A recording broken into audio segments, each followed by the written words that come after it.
Vaina reste assise face à Karim et Sarah, les mains serrées l'une contre l'autre, comme si ce simple geste pouvait l'empêcher de trembler. La pièce est silencieuse, trop silencieuse, et chaque seconde qui passe semble appuyer un peu plus sur sa poitrine. Elle parle pourtant, elle raconte, 2 années entières passées sous l'emprise de Mr. Hyde. 2 années à ne plus décider de rien, à n'exister qu'à travers les ordres qu'on lui donne. Sa voix est calme, presque trop, comme si elle avait répété cette confession 1000 fois dans sa tête avant d'oser enfin la prononcer à voix haute. Elle explique qu'au départ, elle n'avait pas le choix, ou du moins qu'elle le croyait. Elle voulait aider sa mère. Elle voulait partir, fuir un père dont elle ne supportait plus la présence. Alors elle a accepté, une première fois, puis une deuxième, et ensuite, il n'y a plus eu de marche arrière possible. Karim l'écoute attentivement, sans l'interrompre, mais son regard trahit déjà un doute.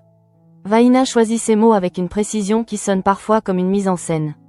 Elle avoue sa dépendance financière, la manière dont Mr. Hyde gère ses comptes, contrôle ses revenus, décide de ce qu'elle peut ou non faire. Mais dès que la conversation s'approche de l'identité de cet homme, quelque chose se brise.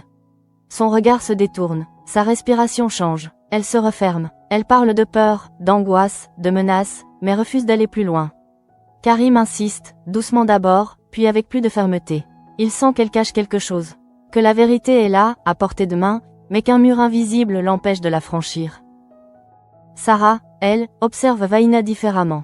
Elle ne voit pas seulement une témoin récalcitrante. Elle voit une femme piégée, écrasée par une peur qui dépasse la simple crainte d'un proxénète. Elle reconnaît dans ces silences quelque chose de familier, une paralysie émotionnelle qu'elle a déjà croisée chez d'autres victimes. Pourtant, malgré toute son empathie, Sarah ne peut ignorer la frustration qui monte en elle. Chaque minute perdue est une chance de plus pour Mr. Hyde de disparaître ou de frapper à nouveau. Et Vaina, malgré son témoignage, reste un verrou fermé. Lorsque Karim pointe du doigt ses incohérences, Vaina craque. Pas en larmes, non, elle se durcit. Sa voix devient plus froide, presque mécanique. Elle réclame un avocat. Elle affirme qu'elle ne dira plus un mot tant qu'elle ne sera pas protégée légalement. Cette décision tombe comme une gifle. Karim comprend qu'il n'obtiendra rien de plus aujourd'hui. Sarah, elle, ressent une pointe de culpabilité. Elle se demande si leur pression n'a pas fait que renforcer la peur de Vaina au lieu de l'aider à s'en libérer.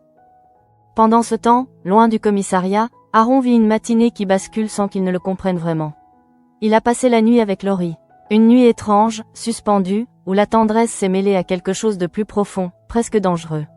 Au réveil, Laurie lui tend une enveloppe. De l'argent. Un geste qui se veut simple, presque banal, mais qui heurte Aaron de plein fouet. Il refuse. Il lui explique que lorsqu'il est avec elle, il n'a pas l'impression de travailler. Qu'il veut la revoir, la connaître autrement, sans que l'argent ne soit un obstacle ou une frontière. Ces mots sont maladroits, sincères, mais lourds de sous-entendus qu'il ne maîtrise pas lui-même. Laurie l'écoute en silence, et c'est justement ce silence qui annonce la rupture. Elle lui explique calmement qu'ils sont allés trop loin, qu'il n'y a plus de distance, plus de cadre, que cette complicité, au lieu de les rapprocher sainement, les met en danger. Elle préfère arrêter là, avant que tout ne devienne encore plus confus. Aaron encaisse le choc sans protester. Il se sent rejeté, vidé, incapable de comprendre comment une relation qui lui semblait si évidente peut se terminer aussi brutalement. Lorsqu'elle part, il reste seul, avec ce sentiment amer d'avoir encore une fois franchi une ligne invisible. Au commissariat, Sarah ne parvient pas à se détacher de Vaina. Elle en parle à Roxane, presque malgré elle. Elle avoue qu'elle n'a pensé qu'à l'aider, sans mesurer les conséquences pour leur propre famille. Roxane l'écoute, attentive, mais perçoit immédiatement le danger de cette identification. Elle comprend que Sarah projette sur Vaina des peurs qui lui sont personnelles, liées à Enora, à la vulnérabilité d'un enfant face à un monde violent. Roxane tente de la ramener à une forme de distance professionnelle, mais sans la brusquer. Elle sait que Sarah ne peut pas simplement couper ce lien émotionnel. Dans le même temps, Roxane poursuit ses recherches. Elle découvre que Mr. Hyde n'a pas cessé son activité. Au contraire, il a déjà contacté une autre jeune femme, tentant de la recruter. Cette information confirme ce que tout le monde redoute. Même si Vaina parle, même si elle se tait, le réseau continue de fonctionner. Le danger est toujours là, diffus, insaisissable. Face à la fragilité évidente de Vaina, la décision est prise de la placer sous protection policière. Un hôtel, une chambre anonyme, un policier posté devant la porte. Sur le papier, tout semble sécurisé. Mais intérieurement, Vaina ne se sent pas plus en sécurité. La peur ne disparaît pas avec une clé de chambre et une présence armée dans le couloir. Elle sait que Mr. Hyde a des yeux partout. Et surtout, elle sait qu'il détient une arme bien plus efficace qu'un pistolet, la menace qui pèse sur Enora. Lorsqu'elle se retrouve seule avec Sarah, Vaina finit par avouer ce qu'elle n'a pas osé dire devant Karim. Si elle parle, s'il apprend qu'elle l'a trahi, Mr. Hyde s'en prendra à Enora.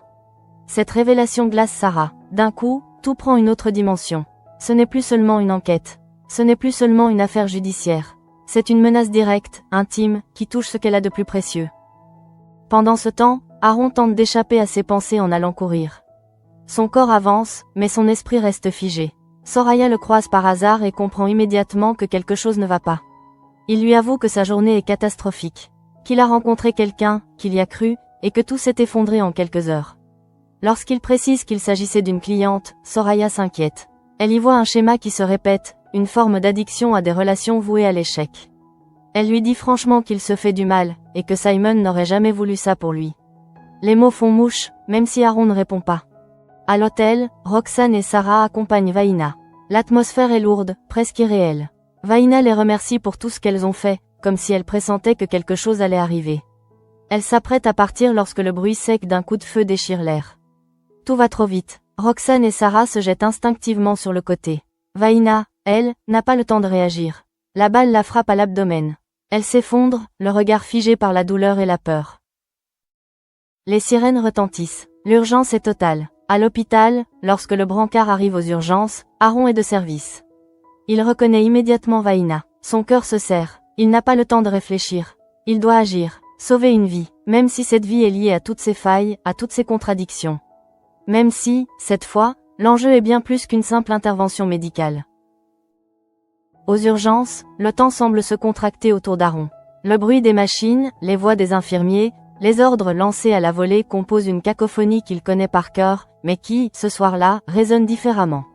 Sur le brancard, Vaina est inconsciente. Sa peau a perdu toute couleur, son souffle est irrégulier.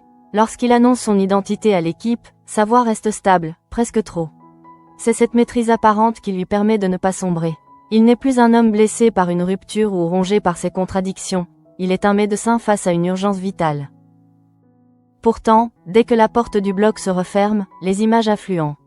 Les silences de Vaina au commissariat, sa peur palpable, cette sensation diffuse qu'elle portait en elle une fin annoncée. Aaron chasse ses pensées d'un geste mental brutal. Chaque seconde compte. Il se concentre sur la blessure, sur l'hémorragie interne qu'il faut stopper, sur les gestes précis qui peuvent faire la différence entre la vie et la mort. Autour de lui, l'équipe suit son rythme, consciente que la situation est critique. Dans le couloir, Sarah et Roxane attendent. Le choc est encore trop récent pour être pleinement assimilé. Sarah tremble, incapable de détacher son regard de la porte fermée. Elle revoit la scène en boucle, le coup de feu, le corps de Vaina qui s'effondre, cette impression d'impuissance absolue. Roxane tente de rester solide, pour deux. Elle passe des coups de fil, coordonne avec le commissariat, donne des informations fragmentées, mais son esprit est ailleurs. Elle sait que ce tir n'est pas un accident. C'est un message, un avertissement brutal adressé à tous ceux qui ont cru pouvoir protéger Vaina. Karim arrive à son tour à l'hôpital, le visage fermé. La culpabilité le ronge. Il repense à l'interrogatoire, à ses doutes, à la pression exercée sur Vaina. Même s'il sait rationnellement que la responsabilité incombe à Mr. Hyde, une part de lui ne peut s'empêcher de se demander s'ils n'ont pas précipité cette violence. Face à Sarah, il ne trouve pas les mots. Il comprend désormais l'ampleur de la menace qui pesait sur elle et sur Enora. Pendant ce temps, dans un autre coin de la vie continue presque indécemment. Au hall, Judith observe les chiffres, inquiète de voir le chiffre d'affaires stagner. Elle refuse de s'en contenter. Elle parle de renouveler l'image, d'attirer une clientèle plus jeune. Instagram devient une évidence, une vitrine moderne pour un lieu jugé trop traditionnel. Autour d'elle, les avis fusent. Sylvain cherche un slogan, Bruno évoque un jeu concours, Alex propose une idée plus symbolique, presque ludique. Ces discussions semblent légères, presque futiles, mais elles traduisent un besoin commun. Avancer, créer, ne pas se laisser engloutir par une morosité ambiante. À l'hôpital, l'intervention se prolonge. L'hémorragie est plus grave que prévu. Aaron sent la fatigue gagner ses épaules, mais il refuse de céder. Chaque geste est une bataille. Chaque décision, un pari. À un moment précis, tout peut basculer. Il donne des instructions fermes, presque sèches. Il n'a pas le droit à l'erreur. Pas cette fois. Dans la salle d'attente, Sarah laisse enfin échapper des larmes qu'elle retenait depuis trop longtemps. Roxane l'entoure de ses bras, sans rien dire. Les mots seraient inutiles. Sarah murmure qu'elle n'aurait jamais imaginé que l'enquête puisse mettre leur famille en danger à ce point. Elle se reproche de ne pas avoir anticipé la violence de Mr. Hyde, de l'avoir sous-estimé. Roxane l'écoute, consciente que ce sentiment de responsabilité est souvent plus lourd à porter que la peur elle-même. Soraya, informée de la situation, pense à Aaron. Elle imagine son état, coincé entre son rôle de médecin et ses failles personnelles. Elle sait à quel point il peut se perdre dans le travail pour ne pas affronter ce qui le détruit de l'intérieur. Cette opération n'est pas seulement un défi médical. C'est une épreuve émotionnelle qui risque de le laisser exsangue, quelle que soit l'issue. Au bloc, Aaron annonce enfin une stabilisation partielle. Le danger immédiat est écarté, mais rien n'est gagné. Vaina est transférée en soins intensifs. Lorsqu'il retire ses gants, ses mains tremblent légèrement pour la première fois. Il prend conscience de la tension accumulée. Il se force à respirer lentement, à revenir à la réalité. Ce qu'il vient de faire dépasse le cadre professionnel. Il le sait, et cette prise de conscience le heurte de plein fouet. Dans le couloir, lorsqu'il croise le regard de Sarah, un échange silencieux a lieu. Elle comprend qu'il a fait tout ce qu'il pouvait. Lui perçoit dans ses yeux une reconnaissance mêlée d'angoisse. Il n'y a pas de mots. Juste cette certitude partagée que la situation est loin d'être terminée. Vaina est vivante, mais Mr. Hyde est toujours dans la nature. Et désormais, plus personne ne peut ignorer jusqu'où il est prêt à aller. Les heures qui suivent l'intervention s'étirent dans une lenteur presque cruelle. Aux soins intensifs, Vaina reste plongée dans un état fragile, suspendu entre la vie et la mort. Les machines rythment l'espace d'un souffle artificiel, implacable, rappel constant de la violence qui l'a conduite là. Aaron passe devant la vitre sans entrer. Il sait que sa présence n'aiderait en rien. Il a fait ce qu'il devait faire. Désormais, il n'est plus maître de rien. Pourtant, son esprit refuse de lâcher prise.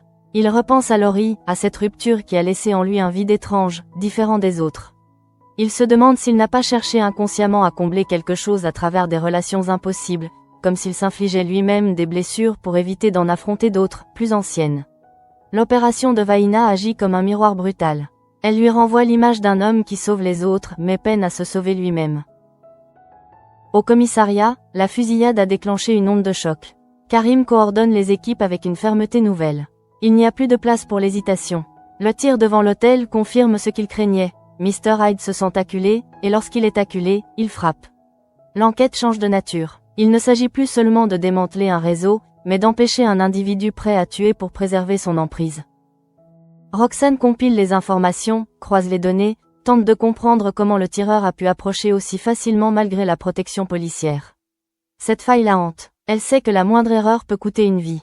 Elle se reproche de ne pas avoir vu venir ce passage à l'acte, même si, au fond, elle sait que Mr. Hyde agit selon une logique imprévisible, fondée sur la peur et la domination. Sarah, elle, est envahie par une angoisse sourde. L'image d'Enora s'impose à elle sans cesse. Elle imagine ce que Vaina a ressenti en entendant les menaces, en comprenant que sa survie dépendait du silence. Pour la première fois, Sarah envisage sérieusement la possibilité que l'enquête doive être ralentie, voire mise en pause, pour protéger sa famille. Cette pensée la bouleverse. Elle n'a jamais envisagé de choisir entre son devoir et la sécurité des siens. Dans un tout autre registre, la vie quotidienne poursuit son cours au hall. Judith filme Alex pour une courte vidéo promotionnelle. L'auton se veut léger, presque insouciant. Alex joue le jeu, conscient que cette visibilité peut attirer une clientèle différente. Romain suggère de confier les stories à Jordan, habitué à la caméra. Judith hésite, puis accepte. Elle sent que cette génération parle un langage qu'elle ne maîtrise pas totalement, mais qu'elle doit apprendre à comprendre si elle veut faire évoluer l'activité. Ces scènes ordinaires contrastent violemment avec la gravité de ce qui se joue ailleurs, comme deux réalités qui coexistent sans jamais se rencontrer. Violette, de son côté, participe à une maraude avec Ellie. Les échanges sont simples, parfois maladroits, mais empreints d'une bienveillance sincère. Ellie multiplie les compliments, cherchant à établir un lien, peut-être plus qu'amical. Violette ne sait pas comment interpréter cette attention. Elle se laisse porter par l'instant, sans anticiper, consciente que certaines relations naissent dans les contextes les plus inattendus. À l'hôpital, Soraya rejoint Aaron. Elle n'essaie pas de le rassurer inutilement. Elle sait qu'il déteste les paroles creuses. Elle lui parle plutôt de ce qu'elle perçoit chez lui, cette tendance à s'oublier, à se sacrifier, comme si la douleur faisait partie intégrante de son identité. Aaron écoute, silencieux. Il ne nie pas, il n'acquiesce pas non plus. Il sait seulement qu'elle touche quelque chose de juste. Lorsque Karim vient informer Sarah que Vaina est pour l'instant stabilisée, un soulagement relatif se lit sur son visage. Mais ce soulagement est immédiatement tempéré par une réalité implacable. Tant que Mr. Hyde est libre, personne n'est en sécurité. Ni Vaina, ni Enora, ni même ceux qui enquêtent. La fusillade n'était pas un acte désespéré. C'était une démonstration de pouvoir. Dans la chambre de soins intensifs, Vaina ouvre brièvement les yeux. Elle ne parle pas, elle ne peut pas encore. Mais dans ce regard fugace, il y a quelque chose de profondément triste, comme la certitude que survivre ne signifie pas être libre. Même vivante, elle reste prisonnière d'une peur qui dépasse la douleur physique. Et tandis que la nuit tombe sur la ville, chacun comprend, à sa manière, que l'équilibre est rompu. Ce qui s'est joué devant cet hôtel marque un point de non-retour. L'enquête ne sera plus jamais la même. Les choix à venir seront plus lourds, plus dangereux. Et certains savent déjà qu'ils devront payer le prix de décisions qu'ils n'ont pas encore prises. La nuit s'installe lentement autour de l'hôpital, enveloppant les couloirs d'une lumière blafarde qui accentue la fatigue sur les visages. Sarah refuse de quitter les lieux. Assise sur une chaise inconfortable, elle fixe l'écran de son téléphone sans vraiment le voir, comme si rester là était une façon de veiller, de réparer symboliquement ce qu'elle estime avoir brisé. Roxane lui propose de rentrer, ne serait-ce que quelques heures, mais Sarah secoue la tête. Elle a besoin d'être proche, de sentir que Vaina n'est pas seule, même si cette présence est impuissante. Karim, lui, retourne au commissariat. L'adrénaline est retombée, laissant place à une détermination froide. Il reprend chaque détail depuis le début, repasse mentalement les interrogatoires, les silences, les hésitations de Vaina. Tout prend désormais un autre sens. Ce qu'il interprétait comme des mensonges ressemble davantage à une stratégie de survie. Mais cette compréhension arrive trop tard. Le coup de feu a déjà été tiré, et la frontière entre menace et passage à l'acte a définitivement été franchie. Roxane s'enferme dans son bureau improvisé, entouré d'écrans. Elle traque les traces numériques, les connexions possibles, la moindre anomalie qui pourrait mener à Mr. Hyde. Chaque piste avortée renforce sa frustration. Elle sait qu'il joue avec eux, qu'il se croit intouchable. Cette idée la met hors d'elle. Elle déteste l'injustice brute, celle qui s'exerce sans visage, sans règles. À quelques mètres de là, Aaron termine son service. Son corps est épuisé, mais son esprit refuse de se calmer. Il repasse l'opération encore et encore, cherchant la moindre erreur qui aurait pu être fatale. Il sait que ce besoin de contrôle est une illusion, mais il s'y accroche malgré tout. Lorsqu'il sort prendre l'air, la fraîcheur de la nuit le frappe de plein fouet. Il réalise alors à quel point il est seul. Laurie n'est plus là, et cette absence pèse plus lourd qu'il ne l'aurait imaginé. Soraya le rejoint brièvement. Elle ne lui demande pas comment il va. Elle sait déjà que la réponse serait vaine. Elle lui dit simplement qu'il a sauvé une vie. Aaron esquisse un sourire sans joie. Sauver une vie ne suffit pas toujours à sauver une conscience. Il se demande s'il n'est pas, lui aussi, prisonnier d'un système qu'il ne maîtrise plus, où les liens humains se confondent dangereusement avec le devoir professionnel. Dans la chambre de soins intensifs, Vaina bouge faiblement. La douleur est diffuse, omniprésente. Elle entend des voix sans parvenir à distinguer les mots. Une peur sourde la traverse, celle de se réveiller pour retrouver exactement la même prison. La balle n'a pas détruit ce qui la liait à Mr. Hyde. Elle n'a fait que rendre cette emprise plus visible, plus violente. Une larme glisse le long de sa tempe, silencieuse. Au hall, la journée suivante commence comme si rien ne s'était passé. Judith poste la première story, surveille les réactions, compte les vues. L'enthousiasme est prudent, mesuré. Elle sent que quelque chose bouge, mais ne sait pas encore si cela suffira. Cette effervescence numérique contraste cruellement avec la gravité des événements qui secouent d'autres pans de la ville. Pourtant, cette énergie nouvelle offre un répit, une illusion de normalité à ceux qui en ont besoin. Violette termine sa maraude avec Ellie. Les échanges se prolongent, deviennent plus personnels. Ellie se confie à demi-mot, laisse entendre qu'elle admire la force tranquille de Violette. Cette dernière écoute, troublée. Elle ressent une proximité inattendue, mais aussi une hésitation. Elle sait que certains liens peuvent devenir des refuges ou des pièges, selon ce qu'on y projette. Au commissariat, Karim convoque une réunion restreinte. Il annonce clairement que la priorité absolue est désormais la protection d'Enora. Cette décision résonne douloureusement chez Sarah lorsqu'elle en est informée. Elle comprend que l'enquête ne peut plus être menée comme avant. Chaque pas en avant doit être pesé à l'aune d'un risque personnel. Cette réalité l'oblige à envisager un choix qu'elle n'a jamais voulu faire. Lorsque Sarah retourne voir Vaina, encore inconsciente, elle lui parle à voix basse. Elle lui promet qu'elles trouveront une solution, que cette histoire ne se terminera pas par un silence imposé. Mais au fond d'elle-même, Sarah doute. Elle sait que certaines promesses sont faites pour se rassurer soi-même autant que l'autre. Et tandis que le jour se lève sur une ville apparemment paisible, une certitude s'impose peu à peu. La balle tirée devant l'hôtel n'a pas seulement blessé Vaina. Elle a touché chacun d'eux, révélant leurs failles, leurs peurs, et la fragilité de leurs certitudes. Le combat qui s'annonce ne sera pas seulement contre Mr. Hyde, mais contre les limites de ce qu'ils sont prêts à sacrifier pour obtenir la vérité. Le matin suivant s'ouvre sur une tension diffuse qui semble s'être glissée partout, jusque dans les gestes les plus ordinaires. À l'hôpital, Sarah revient tôt, avant même que la fatigue de la nuit ne se dissipe complètement. Elle observe Vaina derrière la vitre des soins intensifs, attentive aux moindres mouvements. Le personnel parle de stabilité, mais le mot sonne creux. Stable ne signifie pas hors de danger. Stable ne signifie pas libre. Pour Sarah, cette nuance est insupportable. Roxane arrive à son tour, les traits tirés. Elle a passé une partie de la nuit à recouper des données, à explorer des pistes qui se sont toutes refermées trop vite. Mr. Hyde n'a laissé aucune trace exploitable après la fusillade. Cette absence est presque plus inquiétante qu'un indice tangible. Elle suggère une organisation méthodique, un homme habitué à disparaître aussitôt après avoir frappé. Roxane sent grandir une colère froide, celle qui naît lorsque l'intelligence et la prudence ne suffisent plus. Au commissariat, Karim tente d'anticiper les prochains mouvements. Il sait que l'attaque contre Vaina n'est pas une fin, mais un message. Mr. Hyde a montré qu'il pouvait atteindre sa cible malgré une protection officielle. Ce constat ébranle l'ensemble du dispositif. Karim mesure le poids de la responsabilité qui repose désormais sur ses épaules. Chaque décision pourrait avoir des conséquences irréversibles, non seulement pour l'enquête, mais pour les vies de ceux qu'il cherche à protéger. De son côté, Aaron reprend le travail comme si rien ne s'était passé. C'est une façade. Derrière cette apparente normalité, il se sent vidé. Chaque patient qu'il croise lui rappelle la fragilité de l'existence, la mince frontière entre le contrôle et le chaos. Lorsqu'il passe devant la chambre de Vaina, il ralentit malgré lui. Il se demande si elle se souviendra de lui lorsqu'elle se réveillera pleinement, s'il restera pour elle le médecin qui l'a sauvé ou l'homme associé à une spirale de peur et de violence. Soraya tente de rester présente pour lui, mais sans insistance. Elle comprend que certaines batailles se mènent seules. Elle se contente de lui rappeler qu'il n'est pas obligé de porter tout cela sans aide. Aaron l'entend, sans vraiment l'intégrer. Il a toujours eu cette tendance à encaisser en silence, à transformer la douleur en énergie de survie. Au hall, l'initiative de Judith commence à porter timidement ses fruits. Les premières réactions sur les réseaux sont encourageantes. Jordan prend la caméra avec une aisance naturelle, injectant une spontanéité qui attire l'attention. Cette réussite modeste apporte un souffle d'optimisme à l'équipe. Pourtant, même ici, la légèreté est fragile. Les conversations s'interrompent parfois, comme si chacun pressentait que quelque chose de plus grave se joue ailleurs. Violette repense à la maraude avec Ellie.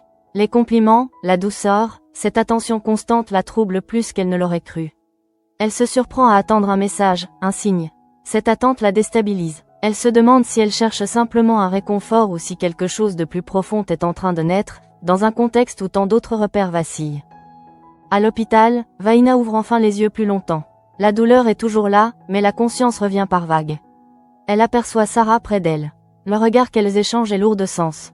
Vaina ne parle pas encore, mais ses yeux expriment une peur intacte. Sarah comprend immédiatement que survivre n'a pas effacé la menace. Elle lui serre doucement la main, consciente que ce contact est à la fois un soutien et une promesse implicite. Karim vient prendre des nouvelles. Il apprend que Vaina a repris connaissance. Cette information relance tout. Une partie de lui espère qu'elle acceptera enfin de parler. Une autre redoute que cette attente soit vaine. Il sait désormais que forcer la vérité pourrait être aussi dangereux que se taire. Cette prise de conscience marque un tournant dans sa manière d'aborder l'affaire. En fin de journée, Sarah et Roxane discutent longuement. Sarah admet qu'elle a peur, non pas pour elle, mais pour Enora. Cette peur modifie sa perception de tout. Roxane l'écoute, consciente que cette vulnérabilité n'est pas une faiblesse, mais une réalité qu'elles doivent intégrer. Ensemble, elles comprennent que l'enquête ne peut plus être menée sans tenir compte de ce facteur intime.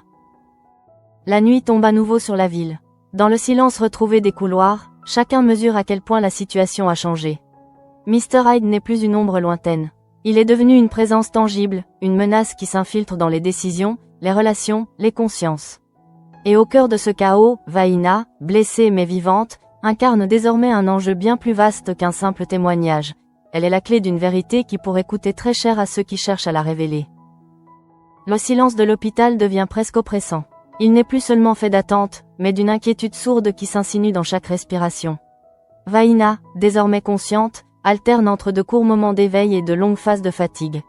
Son corps lutte encore, mais son esprit, lui, semble déjà prisonnier d'un combat plus ancien, plus profond.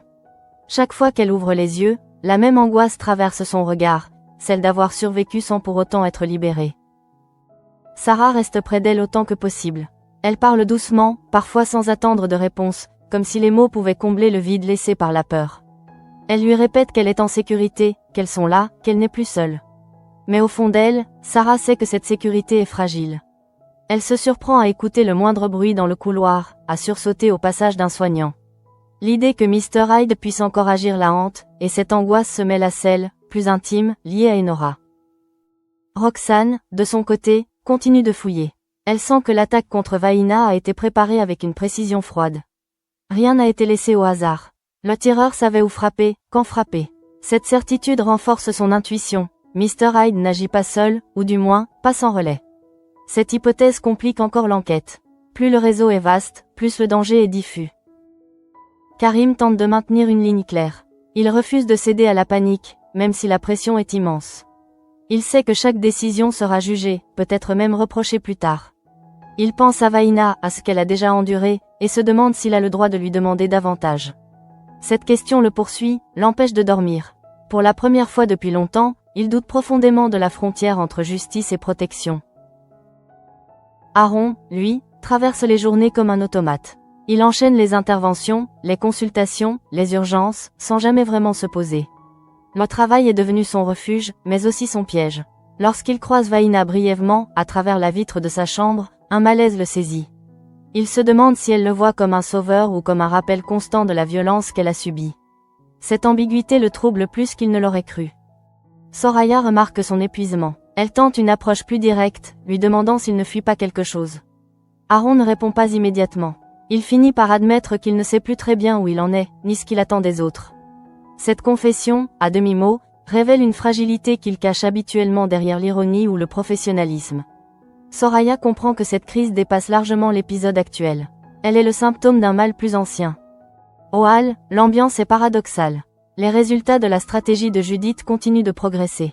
Les jeunes commencent à s'arrêter, à filmer, à partager. L'énergie collective remonte légèrement. Mais cette réussite n'efface pas la sensation diffuse que quelque chose d'inquiétant plane sur la ville.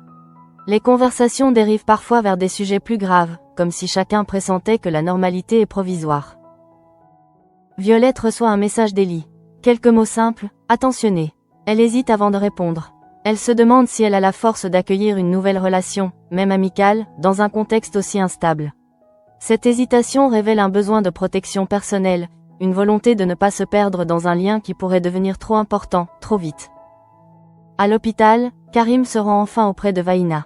Il ne l'interroge pas, pas encore. Il se contente de lui parler calmement, de lui expliquer que rien ne sera fait contre sa volonté. Cette approche surprend Vaina. Elle s'attendait à des questions, à une pression déguisée. Cette absence d'exigence la déstabilise plus que n'importe quelle insistance. Pour la première fois, elle envisage la possibilité de parler sans être immédiatement menacée. Mais cette ouverture reste fragile. Dès que la conversation s'approche de Mr. Hyde, Vaina se crispe. Son regard se voile. Elle murmure le prénom d'Enora, comme un rappel brutal de ce qui la retient encore. Karim comprend alors que la clé n'est pas seulement judiciaire. Elle est humaine, intime, presque impossible à forcer. La nuit retombe une fois de plus. Dans cette obscurité familière, chacun sent que le temps joue contre eux. Vaina doit choisir entre se taire pour protéger une enfant qui n'est pas la sienne, ou parler et risquer de déclencher une violence encore plus grande. Sarah, elle, commence à mesurer le prix de son engagement. Et quelque part, dans l'ombre, Mr. Hyde reste silencieux, comme s'il attendait le prochain faux pas. L'aube arrive sans bruit, comme si la ville elle-même hésitait à réveiller ceux qu'elle a déjà tant éprouvés. À l'hôpital, la lumière du matin traverse les stores et se pose sur le visage de Vaina. Elle est éveillée depuis un moment. Son corps est encore faible, mais son esprit, lui, est douloureusement lucide. La nuit lui a laissé trop de temps pour penser, pour mesurer l'étendue de ce qui l'attend. Survivre n'a rien résolu, cela a simplement déplacé le problème. Sarah entre dans la chambre avec précaution. Elle observe Vaina longuement avant de parler, comme si elle voulait s'assurer qu'elle est réellement là, vivante, présente. Le silence qui s'installe entre elles n'est plus celui de la peur immédiate, mais celui des décisions impossibles. Vaina finit par murmurer qu'elle sait que tout le monde attend quelque chose d'elle. Un nom, une identité, une vérité capable de faire tomber Mr. Hyde. Mais cette vérité a un prix qu'elle n'est pas sûre de pouvoir payer. Elle parle d'Enora, encore. De cette menace qui résonne sans cesse dans sa tête. Elle explique que Mr. Hyde ne se contente pas de menacer. Il promet, et elle sait, au fond d'elle, qu'il tiendrait parole. Sarah l'écoute, le cœur serré. Pour la première fois, elle ne se place plus seulement en policière. Elle se voit en mère. Elle comprend cette peur viscérale qui paralyse toute tentative de courage. Cette compréhension la bouleverse profondément. Lorsque Roxane les rejoint, elle perçoit immédiatement le changement d'atmosphère. Il ne s'agit plus d'une enquête classique, ni même d'un simple dilemme moral. C'est une équation humaine insoluble. Elle prend la parole avec prudence, rappelant que la protection policière sera renforcée, que tout sera fait pour sécuriser Enora. Mais même en prononçant ces mots, elle sait qu'ils sonnent comme une promesse fragile, presque théorique. Karim arrive à son tour. Il sent que le moment est décisif. Il ne pousse pas Vaina. Il lui dit simplement que son témoignage pourrait sauver d'autres jeunes femmes, empêcher que ce réseau continue de détruire des vies. Vaina ferme les yeux. Elle imagine celle qui pourrait prendre sa place, celle que Mr. Hyde tente déjà de recruter. Cette pensée la ronge, mais elle ne suffit pas encore à effacer la peur. Dans le couloir, Aaron observe la scène à distance. Il ressent un étrange mélange de soulagement et d'angoisse. Il a sauvé Vaina physiquement, mais il comprend que certaines blessures ne relèvent pas de la médecine. Cette prise de conscience le frappe avec une force inattendue. Il réalise que son besoin constant de sauver les autres cache peut-être une incapacité à affronter sa propre vulnérabilité. Laurie, Soraya, Vaina, autant de miroirs qu'il a longtemps évités. Soraya le rejoint et lui parle sans détour. Elle lui dit que ce qu'il a fait compte, même si tout ne se règle pas. Elle lui rappelle qu'il n'est pas responsable des choix impossibles que les autres doivent faire. Ces paroles, simples mais sincères, résonnent en lui plus qu'il ne l'aurait cru. Pour la première fois depuis longtemps, Aaron ne cherche pas à fuir la discussion. Au hall, la journée commence avec une affluence inhabituelle. Les stories ont circulé, attirant des visages nouveaux, plus jeunes. Judith observe cette réussite avec un mélange de fierté et d'inquiétude. Elle sait que cette légèreté est précieuse, mais aussi fragile. Elle ignore tout ce qui se joue à l'hôpital, et pourtant, sans le savoir, elle participe à cet équilibre précaire qui permet à la ville de continuer à respirer malgré la violence. Violette reçoit une réponse d'Ellie. L'échange est bref, mais chargé d'une douceur rassurante. Elle comprend qu'au milieu du chaos, certains liens peuvent offrir un refuge inattendu. Cette perspective lui fait du bien, sans pour autant effacer ses doutes. De retour dans la chambre, Vaina prend enfin la parole d'une voix plus ferme. Elle ne donne pas de nom. Pas encore, mais elle accepte de continuer à parler, à condition que tout soit fait pour protéger Enora. Ce n'est pas une victoire, ni une défaite. C'est un compromis fragile, arraché à la peur et à l'épuisement. Karim acquiesce, conscient que cette ouverture, aussi partielle soit-elle, est déjà un pas immense. Sarah sort de la chambre avec un poids nouveau sur les épaules. Elle sait désormais que son rôle ne se limite plus à faire respecter la loi. Elle devra aussi protéger, rassurer, parfois même renoncer. Cette prise de conscience la transforme. Elle comprend que certaines affaires laissent des traces indélébiles, non pas parce qu'elles échouent, mais parce qu'elles obligent à redéfinir ses priorités. La journée s'achève sur cette impression d'équilibre instable. Mr. Hyde n'a pas été arrêté. La menace plane toujours, mais Vaina est en vie. Et quelque part, dans cette survie fragile, se dessine la possibilité d'un avenir différent, même incertain. Chacun, à sa manière, repart avec une blessure invisible, une question sans réponse, ou une certitude douloureuse. Ce qui s'est joué ici ne se résume pas à un coup de feu ou à une opération réussie. C'est une fracture profonde, qui oblige chacun à regarder ses peurs en face et à accepter que, parfois, sauver une vie ne signifie pas gagner la guerre. Mais simplement continuer à avancer, malgré tout.